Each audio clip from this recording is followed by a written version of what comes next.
Hindi kailanman hadlang sa pag-abot ng pangarap ang kahirapan. Pinatunayan yan ng ilan nating kababayan na nagsisikap at nagpupursigi sa kanilang larangan. Makibalita tayo kay Vlad Fernando ng GMA Cebu. Hindi naging madali ang pag-abot sa tagumpay para sa 10th placer ng nursing licensure exam na si Vanessa Tocle ng Cebu City. Ikatlo siya sa 6 na anak ng isang pulis at isang housewife. At kinailangang tumigil sa pag-aaral ng 2 taon dahil sa problemang pinansyal. Nang makabalik sa pag-aaral, nagsikap siya para matapos ito at maabot ang kanyang pangarap.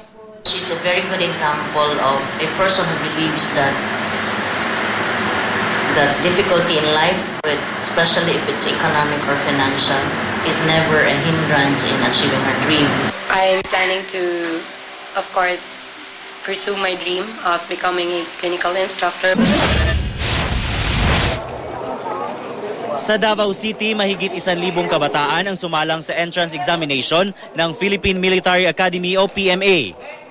Bawat isa nangangarap na pumasa at mapabilang sa mga kawal ng bayan.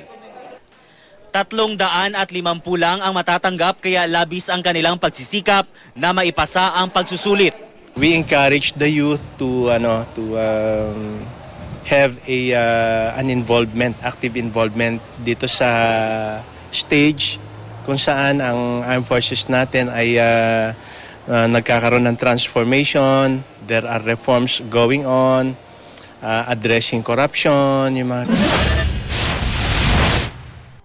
Ehemplo rin ng pagsisikap ang mananahing ito sa Davao, ang kanyang mga obrang kurtina na ipagbibili na rin sa ibang bansa. Di man daw madali ang pagtatahi, buong sipag niya itong ginagawa para suportahan ang kanyang 5 anak. Panahon nga, wala na ko'y kwarta, na yung patahi, makabayad kong tuition, mga bata, makapamalingki ko. Vlad Fernando, Nagbabalita, Pilipinas.